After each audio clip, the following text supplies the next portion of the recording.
Hello? Who's out there?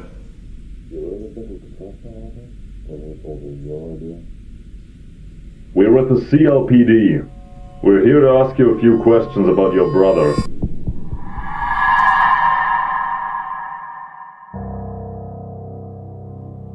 There's been a string of murders that have taken place over the last month, Lou.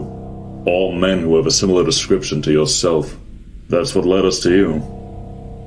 My partner and I have a strong suspicion that the culprit is your brother, Jeffrey Woods. I finally found you. We need to know everything you can tell us, Lou. Don't spare a single detail. Life was hard for Jeff and I after the fire. In a single night, it took everything from us. Our home, our belongings, our father. Jeff survived barely, but he was never the same after. We couldn't afford a home like the one we had before, at least not on our own. We ended up moving to Carpenter's Landing as a solution to that problem. It felt wonderful just to get out and explore somewhere new. We stopped our sightseeing tour at this small convenience store downtown. Why the hell won't your brother look at me when I'm talking to him? Doesn't he got any manners? That was where we had our first run-in with this guy named Randy and his two buddies, Troy and Keith. Whoa! Man, no wonder you couldn't look at me. What the fuck happened to you, man? There was a fire. Our old place had burnt down. We were lucky that Jeff made it out alive. Lucky? That's what lucky looks like to you. If I were you, I would have much preferred that fire take me out instead of making me look like... Jeff! With all that in mind, I really should have seen the warning signs when Randy went missing only a month into our semester. If I knew then what I know now, I like to think that I would have suspected Jeff right away, but back then I just couldn't fathom the possibility of it. We know what you did, Woods! I went into his room one night when our mom had already gone to sleep and pushed his door open just a crack to see if he was still awake.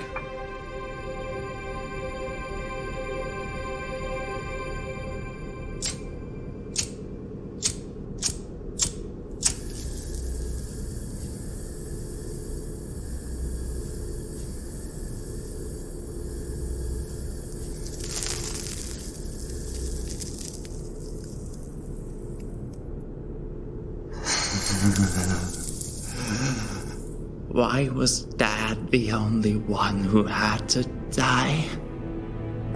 Jeff, how could you say that? Do you know how much you mean to me? To Mom? How could you go and say things like that about yourself? I figured a change of scenery would help.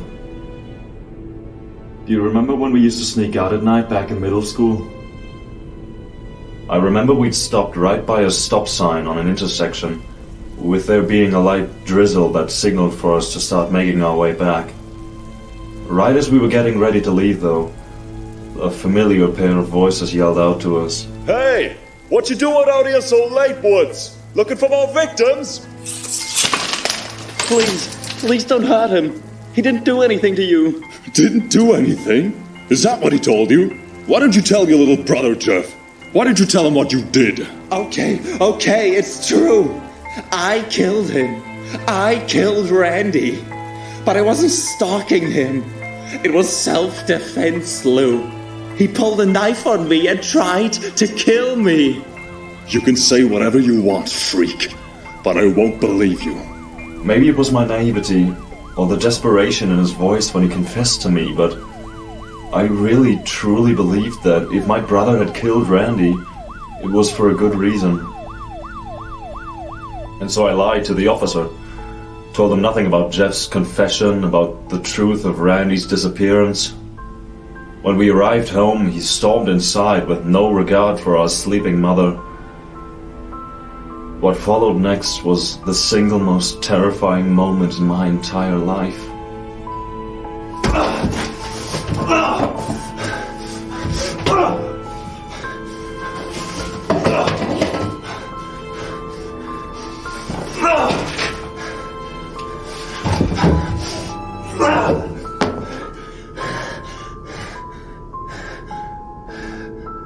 Jeff, why would you keep Randy's knife?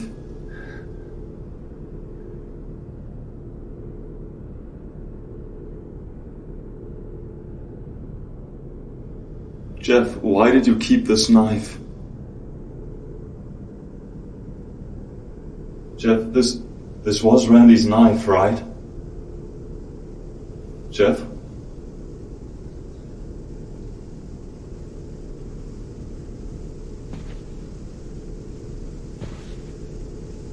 Jeff, those cuts on your body. Randy didn't give them to you, did he? I ran out of Jeff's room and tried to usher our mom out of the house before I could even explain what was going on. I tried stopping her, but she refused to listen to my warnings.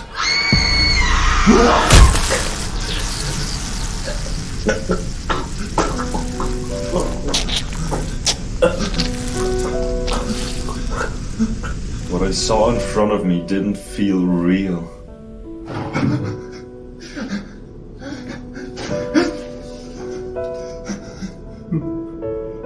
Why? Why? Because you ruined everything, Lou. You just had to survive that night, didn't you? You just had to smell the fire. You just had to wake Mom and Dad. All those months of planning ruined. It would have been perfect, Lou. We all could have died together.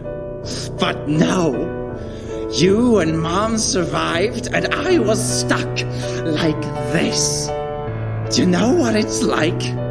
To spend every single day trapped in a shell of your own body, being babied by the people you couldn't kill? Do you understand how humiliating that is? Well, I didn't plan on failing this time. It was going to be perfect, Lou. But you ruined it again. You just had to keep babying me. You just had to be such a shitty liar. You made me do this. You made me act early and sloppily. That's okay, though. This is still going to be the happiest night of my life. Oh, if I could smile right now, Lou, I'd be grinning ear to ear. If only I could smile. If only I could smile. If only I could smile.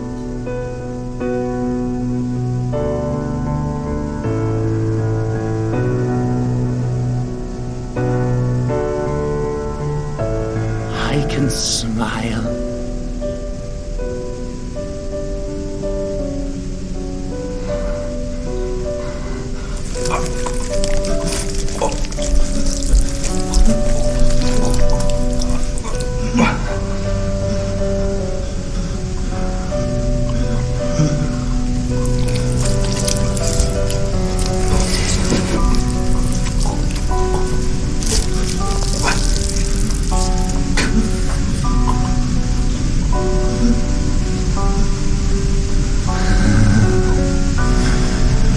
I sprinted in the opposite direction of Jeff, towards the hall where our bedrooms were.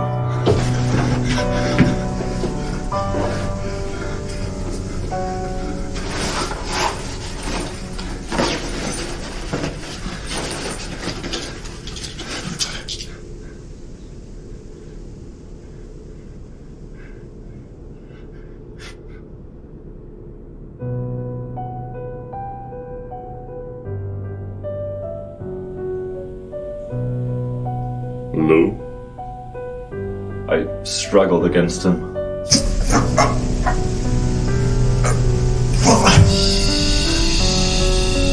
It'll be alright, Lou. When we next wake up, we're gonna see Mom and Dad again. Just go to sleep.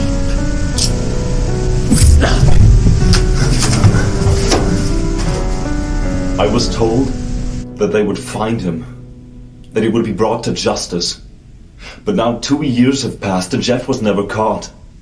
I've spent those 2 years living in constant fear that he will return and find me. I've begun sleeping during the day. I don't talk to anybody. I sleep with a knife beneath my pillow. It seemed like all you officers moved on from trying to find my brother, but I never could. And now you come to my doorstep, telling me that he could be back, and he's killing people that look just like me. Now we're all suffering because he wasn't caught. Lou, I'm sorry we never found your brother. I promise you though, no matter what, that we will find him. You won't have to live like this anymore. You won't have to be afraid of him coming back. Soon all of that will be over.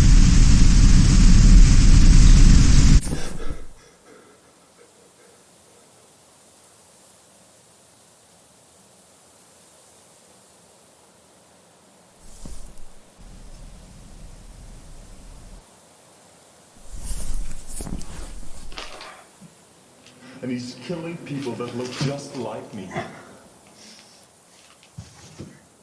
That's what led us to you.